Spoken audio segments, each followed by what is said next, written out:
What's up guys, it's Michael, and this is like the 20th time I've tried to record this to try to make this simple and not mess up in what I'm describing. I really don't want to confuse you guys. I want this to be short and simple. I know electrical stuff can be kind of confusing, so I'm trying to make this as easy as possible on how to figure out what's wrong with your hot water heater. The good news is the parts are cheap. It's like $30 for the whole kit. So worst case is worst case, you just replace it all and you'll probably fix it. That's the crazy part. So we're going to get into it. I'm going to show you what a good one looks like and what you should have. Alright, so you're going to need a voltmeter. Doesn't matter what brand, just get a voltmeter. It's got to be able to read up to 240 volts. Sorry, I got to zoom out. Alright, this is our temperature switch for the upper heater. We have our powers coming in, 120 and 120. Well, 120 plus 120 is 240, so we should have 240 between these two, and we do. So we have good power.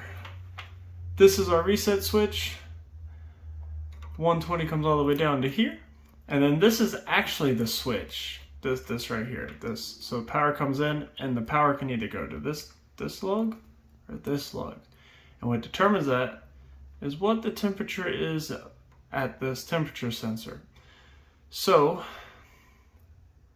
if it comes out this one, it sends 120 to our upper heater. If it doesn't, it goes to this guy. So to find out which one it's switching to, you would still be in volts, and you go from this terminal. And as you see, it says 240, and you think, oh, that means that heater's on. It's not. There's no power between, there's no connection between this one and this one, because there's a voltage difference. When it's connected, it shows 0 because there's no difference. So right now, the power is going to this terminal right here. Sorry, black lead right here, which that blue wire runs all the way down to this guy right here. So this blue wire has 120 volts sitting on it. And we're going to get to this black wire and yellow wire in a second in this temperature sensor. So going back up to here, if we have 120 here and 120 here, right here we should have 120. And to find out if, since we've already checked the top one, we have 0 volts, which means we have 120. We have 120 volts at that terminal, which means we're good. There's a blue wire and a black wire. Your wire colors may vary, but that black wire runs all the way down to there. That blue wire runs to this guy. So it has a constant 120 volts on this one. When this temperature switch sends 120 to this guy will have 240. And it's not right now because it's not switched. 0 volts. That's how it should be. So you come down here, that black wire, as we saw, has a constant 120 volts. Right here. So there should be 120. We can test that real quick. I already know there is 120. So let's see if this switch is tripped. See if it actually is on. It's not. So even though this temperature sensor is sending 120 down this terminal right here, which goes all the way down to this terminal right here, saying, hey, I'm satisfied, you can turn on. This temperature sensor saying, hey, I'm satisfied, I don't need to turn on. So in the logic of things, this one turns on first, it gets hot, and then when this one's hot, this one will cut on. And to prove that, I can turn this on to show you what you should see on a temperature sensor.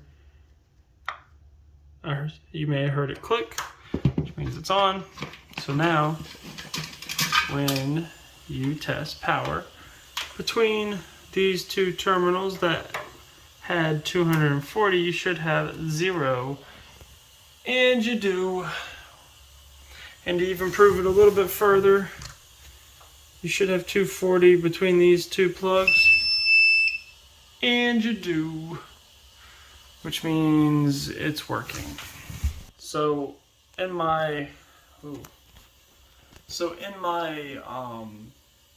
other videos that I didn't like, I will piece in the part that shows the ohms. You should have about 13 ohms if you have a 4500 watt heater resistance. That's one way to test if you did have power and it's not working. And in my video, I did have power to my upper one, and it just was not heating, so it was never actually heating the water up. And so when I unplugged the wires and did ohms resistance, the heater was blown. It was overloaded, OL. So I hope that is simpler. I'm tired of making this video. I really just want to make this short and sweet and make it not complicated. If you have any questions or comments, please leave them in the description. Other than that, you guys have a good one and save yourself some money. Bye.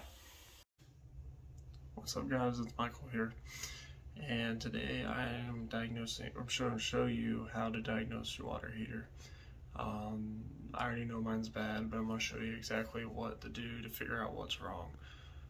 The tools you're going to need a multimeter. You're going to need, obviously, parts if you are replacing this, which this was like 30 bucks at Lowe's. You'll need a tool, which is in the same aisle. You'll need a screwdriver, and a volt tester. And all this does is, it just tells you that there's power to the circuit. Before you stick your hands in there and touch something maybe you shouldn't.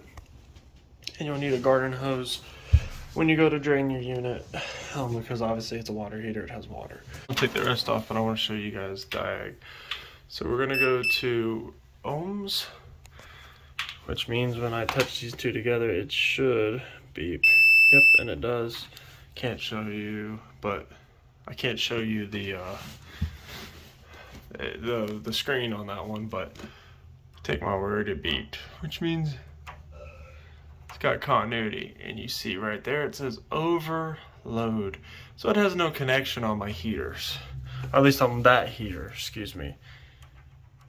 And then that one's good, as you see, 12.5. But this one is blown. So I have the whole kit. I'm going to replace everything. I might as well. The lower one's good, as you can guys see. That's my upper one. Looks like it got hot right there. And then compared to a new one, and then